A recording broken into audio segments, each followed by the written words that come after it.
Hi hello welcome to VGS. ఈరోజు మన ముందున్నటువంటి దళిత సంఘ నాయకులు, గిరిజన సంఘ నాయకులు, మైనారిటీ హక్కుల నాయకులు ఒక విషయానికే వచ్చారు. దేశమంతా రాష్ట్రమంతా ఉత్కంఠతో చూస్తున్న ఎమ్మెల్యే పార్థసారథి గారు, అలాగే టీడీపీ మాజీ ఎమ్మెల్యే అభ్యర్థి అయినటువంటి గుడిసె కృష్ణమ్మ గారు మీద వస్తున్న వివాదాస్పద వ్యాఖ్య ఏంటంటే ఎస్సీలను గుడి కట్ట మీదకి రాకుండా కాళ్ళ దగ్గర నిల్చోన్న ఒక వీడియో వైరల్ అయింది. ఆ వీడియోకి సంబంధించి ఎన్నో ఉద్యమాలు, ఎంతో ముందుకు రాజ్యాంగబద్ధంగా వెళ్తున్న దళిత సంఘ నాయకులతో ఫేస్ టు ఫేస్ చూడండి, చూస్తూనే ఉండండి విజిఎస్ టీవీ. ఆయన నమస్కారం. గారు. ముందుగా అసలు దళిత సంఘాల నాయకులు, గిరిజన సంఘ నాయకులు, మైనార్టీ సంఘ నాయకులు కలయిక దేనికోసం వచ్చిందంటారు? ప్రజాస్వామ్య పద్ధతిలో ఏదైతే కుల వివక్షతకు గురైనటువంటి ప్రథమ పౌరుడు దానపురం సర్పంచ్ చంద్రశేఖర్కు జరిగినటువంటి అవమానం పైన ఆదోళనలో ఉన్నటువంటి దళిత గిరిజన మైనార్టీ సంఘాలన్నీ కూడా జేఏసీగా ఏర్పడి మరి ఆయనకు జరిగినటువంటి అవమానాన్ని యావత్ జాతికే అది అవమానకరంగా మీడియా మొత్తం కూడా ప్రచారం కావడంతో దాని మీద మేము రాజీలేని పోరాటం చేస్తూ ఉన్నాము. ఖచ్చితంగా రాజ్యాంగానికి లోబడి చట్ట పరిధిలో ఏదైతే ఉందో దాన్ని సాధించే వరకు కూడా మా ఉద్యమాన్ని ఆపలేమని చెప్పి మీకు ఈ సందర్భంగా గంటాపదని చెప్తున్నాను. సరే, ఇప్పుడు మీరు పోరాడుతున్నది ఒక చిన్న వ్యక్తులతో అయితే కాదు, సెంట్రల్ పార్టీలోన ఒక మంచి ఇన్ఫ్లుయెన్స్ ఉన్నటువంటి బీజేపీ ఎమ్మెల్యే గారితోన, అలాగే స్టేట్లోన అధికారంలో ఉన్నటువంటి టీడీపీ పార్టీతోన దీన్ని మీరు పోరాడి గెలవగలను అని అనుకుంటున్నారా? ట్రైబల్ నుంచి సూరి గారు. ఖచ్చితంగా, ఎందుకంటే మనకు భారత రాజ్యాంగంలో మనకంటూ కొన్ని శాసనాలు ఉన్నాయి, ఎస్సీ ఎస్టీకి సంబంధించిన సపరేట్గా చట్టాలు ఉన్నాయి. కాబట్టి రాజ్యాంగాన్ని ముందుకు తీసుకెళ్తాం, ఖచ్చితంగా పోరాడతామని ఈ సందర్భంగా మీకు తెలియజేస్తుంది. రాజ్యాంగబద్ధంగా పోతారా? ఖచ్చితంగా. సరే, ఇప్పుడు మైనారిటీగా మీరు దళిత సంఘాలు, గిరిజన సంఘాలతో కలవడానికి కారణం ఏంటండి? అంటే మా అజెండా ముందు నుంచే నేను రాజకీయాల్లో రావడమే ప్రయాసం కోసం కులమతాలకు అతీతంగా ఆదోళనలో డెవలప్మెంట్ కావాలని చెప్పి ఈ వీడియో నన్ను చాలా డిస్టర్బ్ చేసింది అనమాట. తన కూడా సర్పంచ్ని గుడిమెట్టకి ఎక్కడివ్వకుండా అప్పుడు ఎమ్మెల్యే గారు, ఎందుకంటే ఒక గ్రామంలో మీటింగ్ జరిగితే ఫస్ట్ స్టేజ్ మీద ఎక్కాల్సింది సర్పంచ్. దాని విరుద్ధంగా ఈ ఎమ్మెల్యే ఎమ్మెల్యే పార్థసారథి గారు ఒక షోమ్యాన్ లాగా జస్ట్ ఫోటో బిల్డప్ కోసము అన్ని చోట్ల తానే ఉండాలంటే ప్రకృతితో ముందు ఆయన స్టేజ్ ఎక్కి మీటింగ్ ఫోటో ప్రకృతితో వేరేది లేదు. ఆయన నిలబడిన తర్వాత ఏమైందంటే తర్వాత గుర్తొచ్చింది, అరే సర్పంచ్ పిలవాలని చెప్పి ఆయన పిలిచి పక్కన గుడిసె ఇష్టం ఎస్సీ పిలుచుకోవద్దని చెప్పడం చాలా బాగా కలిగించింది నాకు. రెండో విషయం ఏమంటే ఆయన వచ్చి ఇంకా దరిద్రం ఏమంటే ఎమ్మెల్యే గారు వచ్చి తన కాళ్ళగా నిలబడో అని చంద్రశేఖర్ చెప్పడం నాకు ఇంకా డిస్టర్బ్ చేసింది. ఖచ్చితంగా వీళ్ళ పరిస్థితి వదిలిపెట్టాలని వీళ్ళు నెక్స్ట్ రోజు నేను వీడియో చేసి డిమాండ్ చేసి పైన రాష్ట్ర ప్రభుత్వం వరకు డిమాండ్ చేయడం జరిగింది. ఖచ్చితంగా మీ అందరి పోరాటానికి సహకారం ఉంటుంది, ఖచ్చితంగా కేసు అవుతుంది. మరొకటి రెండో విషయం ఏమంటే వీళ్ళు జైలుకి పోతారని నమ్మకంగా రాసి పెట్టుకోండి. అయితే నాకు చిన్న డౌట్ ఏమంటే నూరు గారు, ఎమ్మెల్యే గారు కాకుండా పక్కన గుడిసె కృష్ణమ్మ గారు మాత్రం వివక్ష చూపించారు అని ఒక వాదన ఉంది. ఎమ్మెల్యే గారు అసలు ఎక్కడ మాట కూడా మాట్లాడలేదన్నారు. మరి మీరు ఎమ్మెల్యే గారు టార్గెట్ చేయడం ఆంతర్యం ఏంటి? ఆంతర్యం అంటే ఆయన చూపిస్తున్నాడు, వచ్చి కాళ్ళగా నిలబడి చూపిస్తున్నాడు. చూపించాడా? వీడియోలో ఉంది, ఎవిడెన్స్ ఉంది. ఇట్లా చూపిస్తున్నాడు కాళ్ళగా నిలబడి కాలు కాడ. చాలా గౌరవం అసలు. జాతీయ పార్టీ ఎమ్మెల్యే అండి ఇంత చట్టాలుగా బిహేవ్ చేయడం మాకు చాలా బాగా కలిగించి ఖచ్చితంగా వీళ్ళు జైలు పంపాలని నిర్ణయంతో పనిచేస్తాం, వేరే జెండా లేదు, వేరే జెండా లేదు. అయితే వీరేష్ గారు, డిఎస్పీ గారు అసలు ఇక్కడ ఎక్కడ కులదూషణ జరగలేదని ఏదో వివరణ ఇచ్చారని కూడా మాకు తెలిసింది. ఆ వివరణ ఏంటి అసలుకి? డిఎస్పీ గారు మరి వాళ్ళు చట్టాలు చదువుకున్నారో లేదో, మళ్ళీ మీడియా చూస్తున్నారో లేదో నాకు అర్థం కావద్దు. ఆ యొక్క మీడియాలో ప్రచారమైన దాని పైన కూడా సుమోటో కేసు కూడా కట్టవచ్చు. సుమోటో కట్టవచ్చు కదా. ఏమి మరి అన్నీ కూడా తెలిసి ఏమి అలా చేయడం అంటే ఇది రాజకీయానికి వాళ్ళు తలొగ్గి పనిచేస్తున్నారు అనే దానికి మీకు ఉదాహరణ చెప్తున్నా. 16వ తేదీ జరిగితే ప్రజా సంఘాల ఆధ్వర్యంలో 20వ తేదీ పెద్ద కార్యక్రమం పెట్టి మరి అదే రోజు మరి బాధితులు ఎవరైతే ఉన్న సర్పంచ్ సంబంధిత ఎస్వి పోలీస్ స్టేషన్లో ఫిర్యాదు చేస్తే ఈ రోజు వరకు కూడా కేసు కట్టలేదంటే దీన్ని రాజకీయ పలుకుబడిలో వాళ్ళు తలొగ్గినట్టే లేదని చెప్పి మీరు కూడా ఒకసారి గమనించాను. పోలీసులకి ఫ్రీ హ్యాండ్ ఇచ్చాను నేను వచ్చినప్పటి నుంచి అనేసి ఎమ్మెల్యే గారు చాలా సార్లు చెప్పారు పార్థసారథి గారు. మరి దాన్ని ఫ్రీ హ్యాండ్ ఇచ్చినట్లే కదా, ఇంకా దాంట్లో తలకు కూడా మేము వచ్చినప్పుడు ఇతరుల కదా ఫ్రీ హ్యాండ్. ఇతరులకైతే ఫ్రీ హ్యాండ్ వాళ్ళ వరకు వచ్చినప్పుడు చేతలు కట్టేయడం. చేతులు కట్టినామంటారా? ఆ, ఓకే.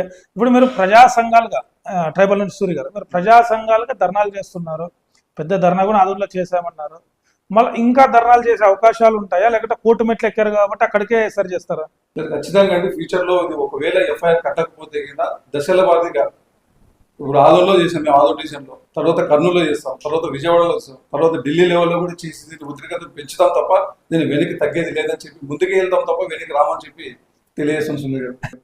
అంటే ఉద్రిక్తత పెంచుతామంటున్నారా? మీ వెనక వైసీపీ కానీ లేకపోతే కూటమిలో ఉన్న కొంతమంది ఈ బీజేపీ ఎమ్మెల్యే గారు పడని వ్యక్తులు కూడా మీకు ఆర్థికంగా బలోపేతం ఇస్తున్నారని కూడా బయట వాదన ఉంది. లేదండి, ఈ విషయం క్లారిటీ చెప్తానండి మీకు. దళిత గిరిజన సంఘ మైనార్టీ నాయకులు ఎవరైతే ఉన్నారో ప్రతి ఒక్కరూ స్వచ్ఛందంగా తన హక్కు కోసం రేపు ఆయనకు జరిగింది రేపు ఈరోజు నాకు జరగవచ్చు అనే విషయంలో గుర్తుంచుకొని ప్రతి ఒక్కరు తన సొంత జోబులో ఉన్న డబ్బులతో ఖర్చు పెట్టుకుని ర్యాలీలు కానీ ధర్నాలు కానీ ఇంకొక ప్రెస్ మీట్లు కానీ ఇవన్నీ సొంత డబ్బులతో చేస్తున్నారు తప్ప ఎవ్వరు దీని వెనక లేరు.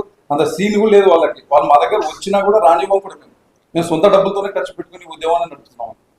మీ దళిత గిరిజనులకు అంత ఆశించిన స్థాయి డబ్బు పెట్టడానికి స్తోమత లేదు. లేదండి, మేము అంతా ఇలానే ఉండాలి. మా దగ్గర డబ్బులు ఉండవు, వాళ్ళ డబ్బులు ఇచ్చిన వాళ్ళ డబ్బులతోనే బ్రతుకుతున్నావా మేము? అంటే అంటున్నారు బయట అది అసలు వీళ్ళతో లేవు డబ్బులు, కంపల్సరీ వెనకాల నుంచి పెట్టుబడి పెడుతున్నారు అంటున్నారు కదా. అట్లా వస్తే మా దళిత వాడలు ఆదంలో దాదాపు 40 వరకు ఉన్నాయి. దళిత గిరిజన మైనార్టీస్ ఇంటింటికి పోయి రూపాయి చందేసి కూడా రాజ్యాంగం లోబడి చట్టపరంగా కొట్లాడతారు. షూర్. అయితే ఇప్పుడు దళిత సంఘాలుగా గిరిజనులుగా మైనార్టీలుగా కొంతమందే కనిపిస్తున్నారు. ఆదోన్లో దాదాపు 60 నుంచి 70,000 జనాభా ఎస్సీలు ఉన్నారు, మైనారిటీలు కూడా ఉన్నారు, అలాగే బలంగా ఉన్నారు, గిరిజనులు కూడా ఉన్నారు బలంగా. ఇంత బలంగా ఉన్నప్పుడు కొంతమంది రోడ్ల మీద కోసం మిగిలిన వాళ్ళు రావట్లేదు. మీరు ఒకటి ఆలోచించండి, ఈ దేశానికి స్వతంత్రం తేవాలంటే ఎక్కడో ఒక్క గాంధీ గారికి అవమానం జరిగిన దాని తరంటే అక్కడి నుండి మొదలైంది. అంటే ఉమ్మడిగా ఒకేసారి దేశం అంతా తిరుగుబాటు రాలేదు కదా, ఎక్కడో ఒక చోట మొదలయ్యి దశల వారీగా ఆ యొక్క ఉద్యమాల ఉధృతాన్ని బట్టి ఆ న్యాయ పోరాటం వీళ్ళు గట్టిగా ఉన్నారా లేదన్న దాన్ని బట్టి మా అంటే ఎవరైనా ఏ పోరాటం అయినా అందులో మా దళిత గిరిజన మైనార్టీ కూడా తదనంతరం దాన్ని చివరి దశల్లో ఖచ్చితంగా అందరూ కూడా కలిసి వస్తారనే నమ్మకం ఉంది. అది ఒక చంద్రశేఖర్కే కాదు యావత్ జాతికే జరిగినటువంటి కుల విషయత కాబట్టి దీన్ని ప్రజల వైపు తీసుకెళ్లి ప్రజలను కూడా ఉద్యమం వైపు స్ఫూర్తిదాయక తీసుకొస్తామని చెప్పి మీకు గట్టిగా చెప్తున్నాం. అయితే మైనారిటీల నుంచి మీరు ఇందులో భాగస్వామి అయ్యారు, మైనారిటీలు కూడా ఈ దళిత ఉద్యమంలో భాగస్వామి అయ్యారు. మీరు మొదటి నుంచి పారసారథిని వ్యతిరేకిస్తూనే ఉన్నారు. ఎందుకలా? మీరు ఇది కూడా పారసారథిని వ్యతిరేకించడానికి చేసే కుట్రలో భాగంగా జాయిన్ అయ్యారా, లేకపోతే మీరు మీ సొంతంగా జాయిన్ అయ్యారా? ఓకే, పార్థసారథి గారు ఎమ్మెల్యే అంటే 3 వ్యక్తి రావాలని ఎక్కువ పడినందుకు నేనే ఆదరణ 11 నుంచి ఒకటే 3 వ్యక్తి రావాలని 60-40 ఏదో ఆ 60-40 కూడా మీరే కదా చెప్పింది. ఉద్యమంలో స్లోకన్స్ కూడా ఇచ్చింది. 60-40 మీ నుంచే ప్రాచుర్యమైంది. అవునవును, వస్తాను. మన అదృష్టం 3 వ్యక్తి వచ్చినాడు. 3 వ్యక్తి ముంచే వ్యక్తిని తెలుసుకోవడానికి నాకు 21 ఎట్లా 3 వ్యక్తి ముంచే వ్యక్తిని తెలుసుకోవడానికి నాకు 27 డేస్ కంటే ఎక్కువ పడుతుంది. ఎందుకట్లా? 27th డే ఏమైందంటే ఎవరినైతే తిట్టినాడో అవన్నీ వాళ్ళకే కండువ వేసి దగ్గర తీసుకున్నాడు. అప్పుడు ఇంకా ఆయన ఫినిష్ అయిపోయింది. ఇంకా ఆ రోజు ఆయన నేను వీడియో పెట్టాను, ఒక 15 minutes వీడియో. అందరూ ఏమో అంత తొందరగా వీడియో పెట్టినా అంటే లేదమ్మా అన్ని 3 గింజలు చూసి మనం అన్నం తినకలేదు, 2 గింజలు చూసేసారంటే ఇది ఈ రోజు నిజమైంది 1 year తర్వాత. ఇది దీంట్లో సీరియస్ గా భాగం తప్ప అదే పనికి ఆయన నాకు ఖర్చు లేదు. ఆయన నాకు వ్యక్తిగత శత్రువు కాదు, ఆయనతో నాకు ఎలాంటి లావాదేవీలు లేవు. ఆదిన ప్రజలకి అన్యాయం జరిగితే కులమతాలకు తిన్నాను, నేను దిగుతాను. అందులో భాగంగా అందరూ దిగినారు, వాళ్ళతో కూడా నేను దిగాను. అంతే పర్సనల్ ఏజెంట్ ఏమి. మీకు అందరికి ముగ్గురు కామన్ గా ఏమైనా పాసారుతో ఏమైనా విభేదాలు ఉన్నాయా? ఆయన మేము చూసిందే ఎన్నికల్లో, ఈ ఎన్నికల్లో తప్ప వ్యక్తిగతంగా లేదు. మాకు ఉన్నటువంటి ఏదన్నా ఉన్నా ప్రజా సమస్యలను ఉద్యమాలు చేస్తాము తప్ప వ్యక్తిగతంగా ఆయనకి మాకు ఎలాంటి ఇది లేదు. కాబట్టి రాజ్యాంగానికి లోబడి రాజ్యాంగ దీన్ని ఎవరైతే ధిక్కరిస్తారో వాళ్ళ సులభానికి ఇచ్చేసి ఇది చేస్తారో అలాంటి వాళ్ళు ఎవరినైనా ఖచ్చితంగా వాళ్ళకి ఎదురొడ్డి పోరాటం చేస్తాం. యాక్చువల్ నిన్ననో మొన్న చూసినాను పేపర్లో ఒక టీడీపీ నాయకురాలు అన్నారు, పేరైతే మెన్షన్ చేయాలి, టీడీపీ నాయకురాలు తలలు తెగుతాయి అని ఒక దళిత రెవెన్యూ అధికారిని బెదిరించారు అన్నారు. అలా ఎవరే కాదు, ఎవరైతే ఈ సర్పంచ్ మీద వివక్షత చూపారో ఆమెనే.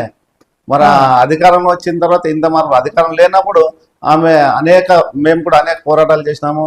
చివరి ఈ జగన్ ప్రభుత్వంలో కూడా ఒక 42 రోజుల సమ్మె జరిగింది కార్మికులది. అందరూ కానీ అంతకు ముందు కానీ ఉద్యమాలు వచ్చి వాళ్ళు సాంఘీభావం తేల్చేవారు.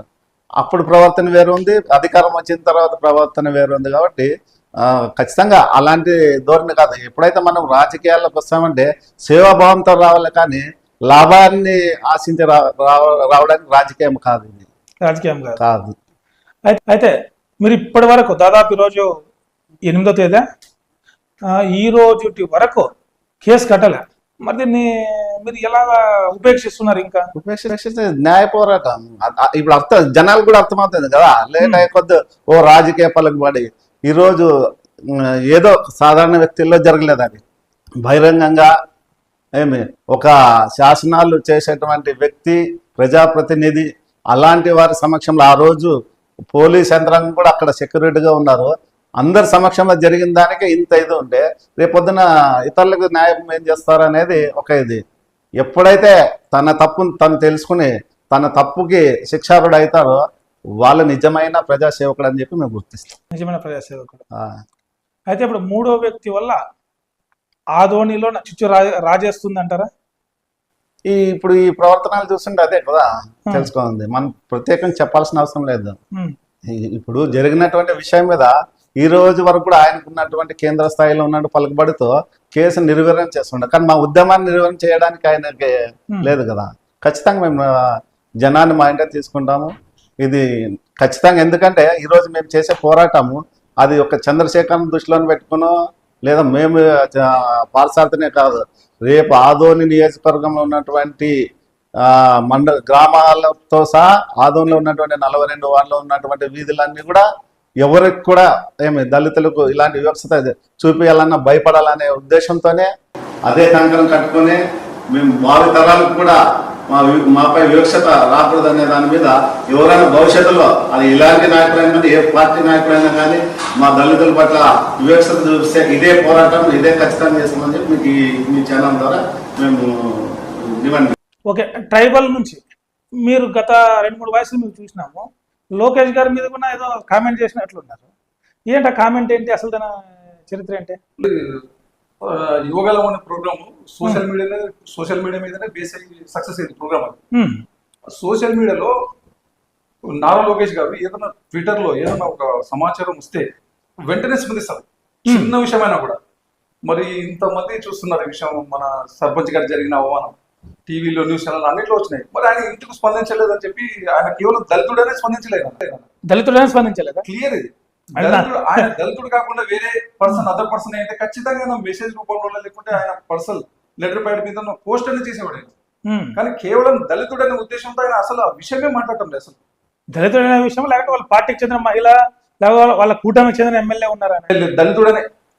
దళితుడు అనే విషయంతోనే ఆయన అసలు ఇంతవరకు రెస్పాండ్ అయ్యారు.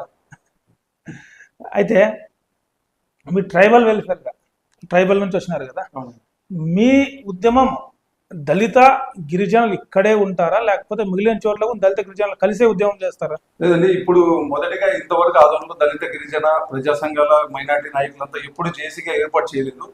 ఈ సందర్భంలో అందరూ కలిసిన మరి మాకు సంతోషమే. కానీ ఇది ఆదోనికి ఒకటే పరిమితం కాకుండా అట్లా రాష్ట్రం మొత్తం విభజించే విధంగా ప్లాన్ చేసుకుంటూ ఉంటాం ఫ్యూచర్ లో కూడా ఖచ్చితంగా. అంటే పునాది ఇప్పుడు ఖచ్చితంగా ఆదోని నుంచి పునాది స్టార్ట్ అవుతుంది. ఆదోని నుంచే పునాది. ఓకే, అయితే మైనారిటీ వర్గాలుగా మీరు వీళ్ళతో ఎన్ని రోజులు ట్రావెల్ చేయాలనుకుంటున్నారు? మేము మూల నివాసులుగా మన దేశం పుట్టడం నుంచి మేమంతా అన్నదమ్ములు మూల నివాసులు. నేను ఒక ముస్లింగా, నేను అరబ్ కావచ్చు, ఆఫ్రికన్ కావచ్చు, లేకపోతే ఇక్కడే పుట్టి అందరూ భారతీయులు, పూర్వీకులు హిందువులు వచ్చి తర్వాత ముస్లిం వాడు చెప్పలేను. నా గురించి నేను డిఎన్ఏ చెప్పలేము. కాకపోతే ఇప్పుడు జరిగింది అన్యాయం కాబట్టి ఒక అన్యాయం ఎదిరించడమో ముస్లిం తొలి బాధ్యత అనమాట. ఇస్లాంలో ఏముందంటే ఒక అన్యాయం కనిపిస్తే బలం ఉంటే దాన్ని ఆపమంటుంది ఇస్లాం. బలం లేకపోతే కనీసం దానికి వ్యతిరేకంగా మాట్లాడమంటుంది. అది కాకపోతే మనుషులు దాన్ని చెడుగా అనుకోవాలి. కాబట్టి దేవుడు మనకి దాన్ని ఆపే శక్తి వెళ్ళదు, కానీ చెప్పే శక్తి కాబట్టి ఈరోజు మేము వాళ్ళతో పాటు మాట్లాడుతున్నాం, గట్టిగా వాయిస్ ఇస్తున్నాము, దళిత గిరిజన సోదరులకు అండగా నిలబడుతున్నాం. Okay, super. అయితే దళితులుగా ఈ ఉద్యమం చంద్రశేఖర్ కోసమే చేశారా లేకపోతే చంద్రశేఖర్ లాంటి వాళ్ళు అనేకుల కోసం చేస్తున్నారా? ఇందాక చెప్పాను సునీల్ గారు, యావత్ మా జాతి కోసం.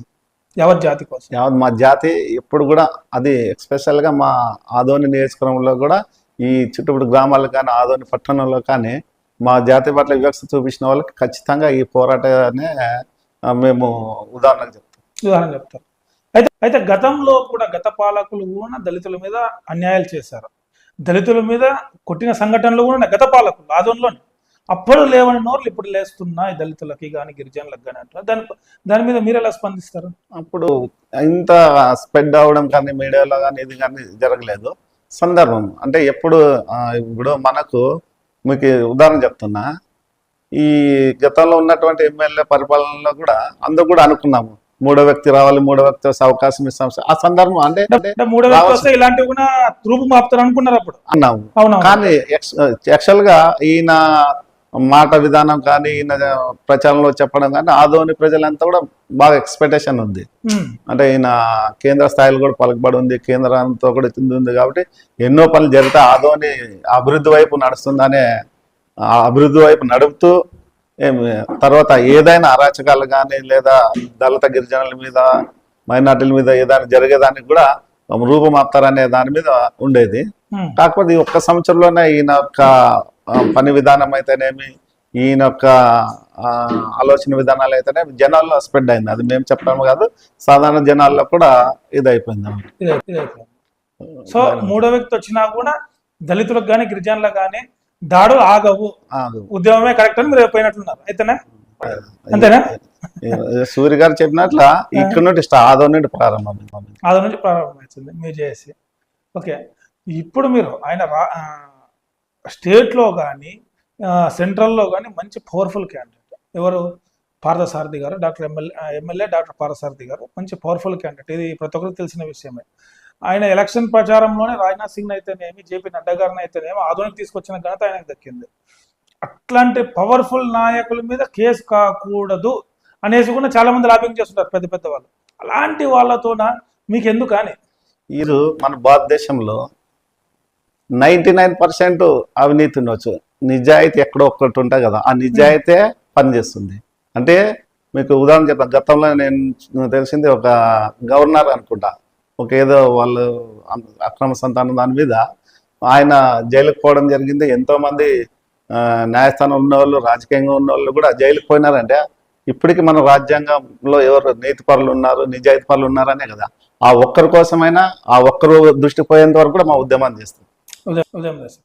అయితే సూర్య గారు, నాకు ఒక చిన్న డౌట్ ఏమంటే, ఇక్కడ దళితుడు హిందూ దళితుడే గుడి దగ్గరికి రానియాలి, బట్ గుడి దగ్గరికి రానికున్నట్లు చేస్తే ఆర్ఎస్ఎస్ కానీ మన విశ్వ హిందూ పరిషత్ వాళ్ళు కానీ వీళ్ళెవ్వరు మీకు మద్దతు తెలపలేదా?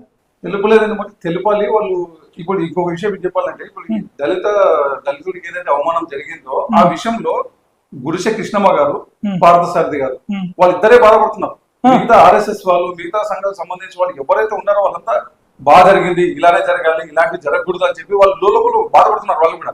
కానీ మా దగ్గరికి వచ్చి వాళ్ళు మాట్లాడుతున్నారు. కొంతమంది ఎంఆర్పిఎస్ నలుగురు వచ్చి సంఘీభావం తెలుపుతున్నారు, సారీ చెప్పినా 4 గంటల మధ్య సారీ చెప్పినా అయిపోయిందని చెప్తున్నారు. కానీ అక్కడ ఉన్న ఎంఆర్పిఎస్ నాయకులు కూడా ఒకరిద్దరు తప్ప మిగతా వాళ్ళకి మా దగ్గరకు వచ్చి తప్పు జరిగింది, ఇలాంటివి చేయకూడదు, మేము పొరపాటు చేసామని చెప్పి మా దగ్గర మాట్లాడుతున్నారు. పార్టీ వాళ్ళు మాట్లాడుతున్నారు, టీడీపీలో ఉన్న దళితులు మాట్లాడుతున్నారు, జనసేనలో ఉన్న దళితులు మాట్లాడుతున్నారు, కాంగ్రెస్ లో ఉన్న దళితులు మాట్లాడుతున్నారు. కానీ వీళ్ళందరికీ తెలుసు అది తప్పని. కానీ ఇద్దరు మాత్రమే బాధపడుతున్నారు. ఆ ఇద్దరు ఎవరైతే పార్థసారథి గారు, గుడిసె కృష్ణమ్మ గారు. కింద ఉండే క్యాడర్ అంతా బాధపడట్లేదు, సంతోషంగా ఉంది లోపల. అంటే వాళ్ళ మీద బయట మాత్రం నడుస్తున్నారు అంతే. ఇంకోటి మీరు ఇందాక చెప్పారు, ఆయన పవర్ఫుల్ లీడర్. ఆయన స్టేట్ లో, సెంట్రల్ లో మంచి లీడర్. ఆయన ఎంత పవర్ఫుల్ లీడర్ అయినా రాజ్యాంగాన్ని ఫాలో కావాల్సిందే, ఖచ్చితంగా ఫాలో కావాల్సిందే. ఆయనకి రాజ్యాంగం ప్రత్యేకంగా రాయలేదు కదా ఆయనకోసం నేను కదా, ఆయన ఖచ్చితంగా రాజ్యాంగం ఫాలో కావాల్సిందే. అయితే ఇంకొకటి ఏంటంటే, ఈ ఎమ్మెల్యే గారు ఉన్నారు. ఎమ్మెల్యే గారు సూచనలు ఏమి ఇవ్వాలంటే ప్రజలకి, దళితుడు కాళ్ళ దగ్గర నిలబడమని చెప్తాడా? చెప్పలేదంటున్నారు, చూపించాడు కదా. సునీల్ గారు మీరు వీడియో చూసారా లేదా?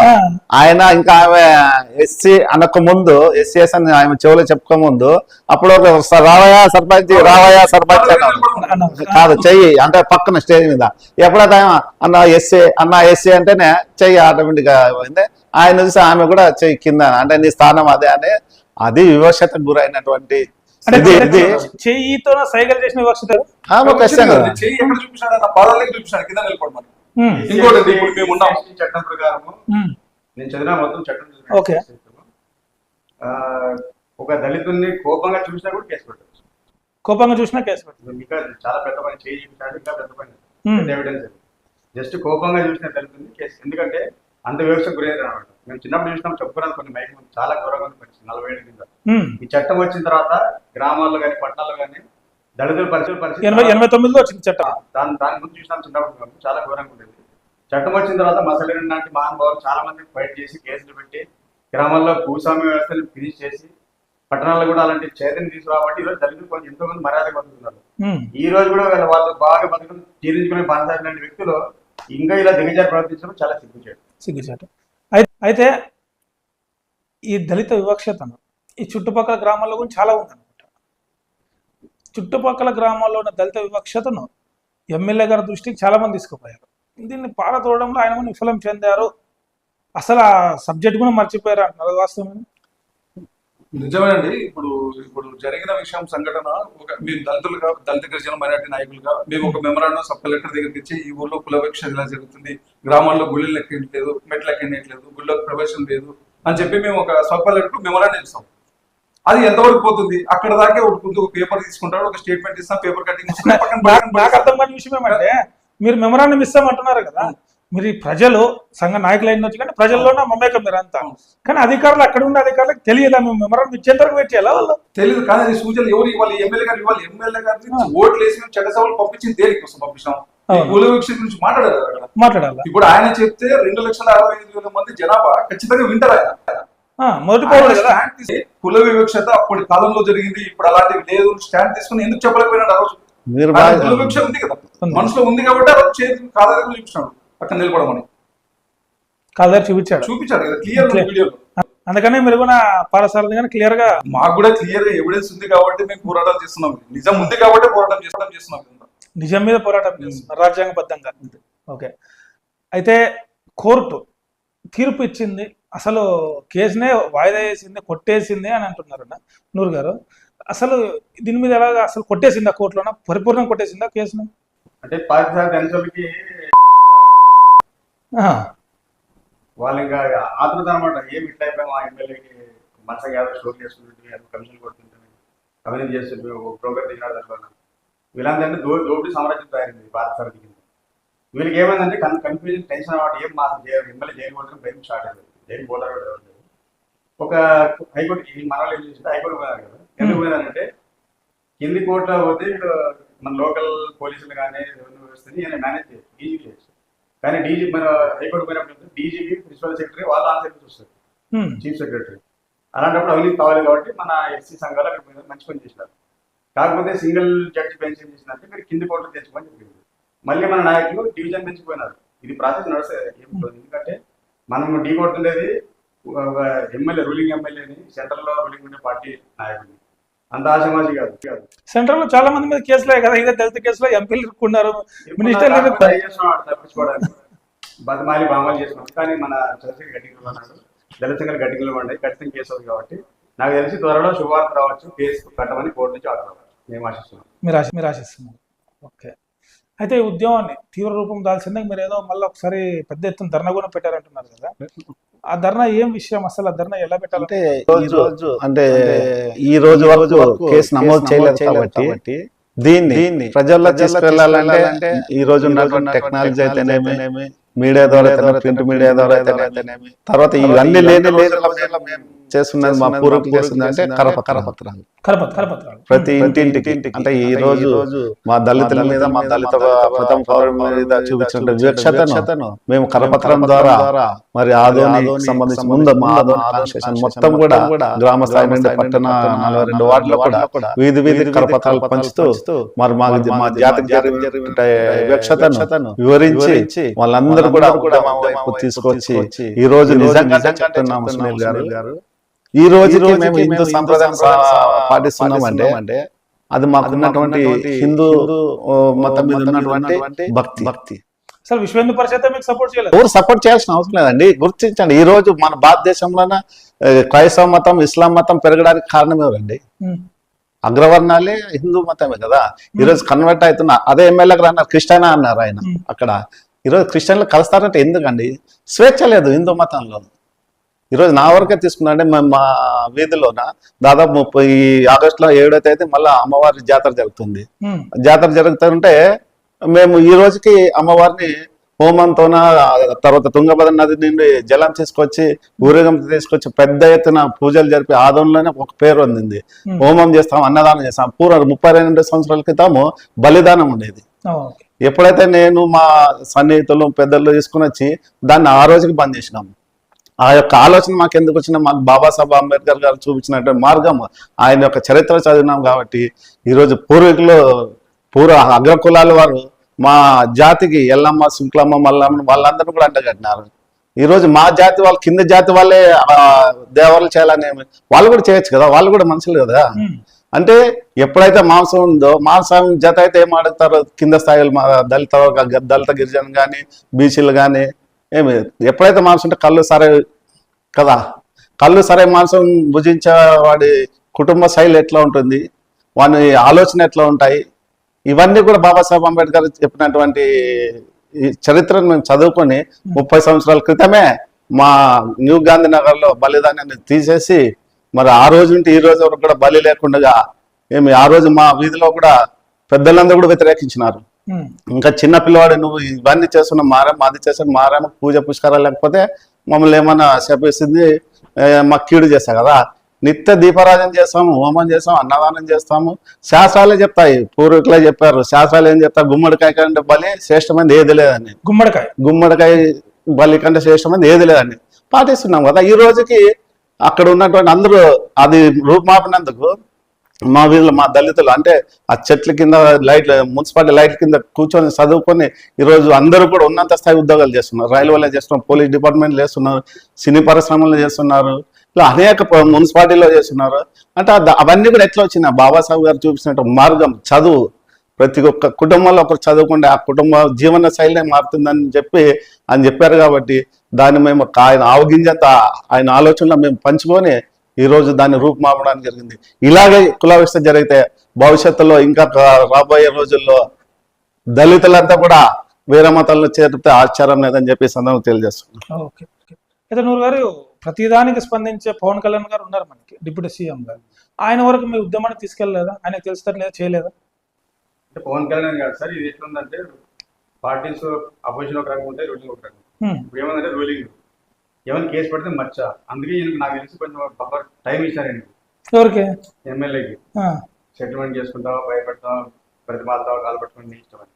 ఆయన ఇంకా అదే ప్రాసెస్ ఉన్నాడు. ఆ ప్రాసెస్ సక్సెస్ కాదు. అందుకే నాకు తెలిసినందుకు, ఎందుకంటే వెంటనే ఏ ప్రభుత్వం కూడా కేసు కట్టదు, వెంటనే కట్టదు. కడితే వాళ్ళు చెడిపోయారని చెప్పి ఒక టైం తీసుకుంటారు అన్నమాట. కానీ ఇప్పుడు అది చురుకునిచ్చిపోయింది కాబట్టి నాకు తెలిసి ఈ వారం కేసు పడవచ్చు.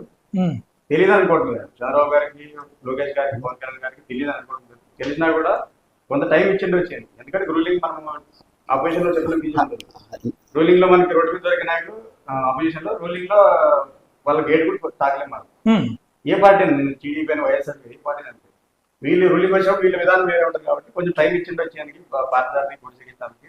ఆ టైం అయిపోయింది. నాకు తెలిసి ఈ వారం కేసు పడుతుంది సార్. ఇది మా ఆలోచన.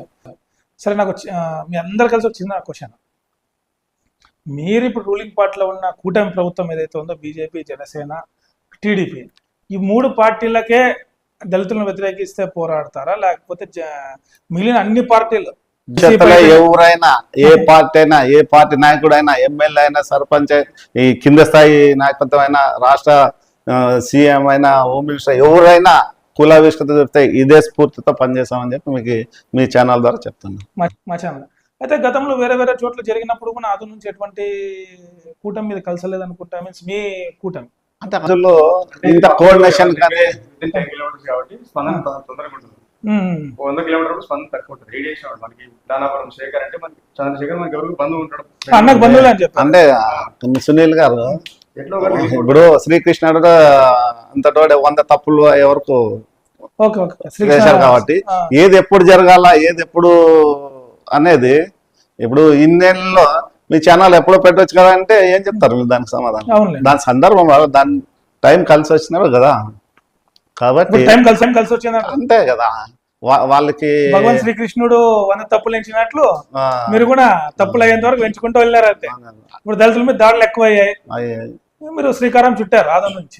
మళ్ళీ ఇవి అంటే అట్లా ఇట్లా కాదు. ఈ పట్టణాల్లో కూడా బయట చెప్పలేమండి.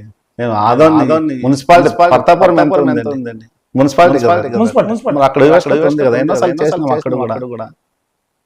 కాబట్టి ఖచ్చితంగా ఈ జేఏసీ దళిత గిరిజన ఖచ్చితంగా ముందుండి దాని న్యాయ పోరాటంలో భాగస్వామ్యం ఛానల్ ద్వారా మా దళిత గిరిజన మైనార్టీలందరూ కూడా తెలియదు.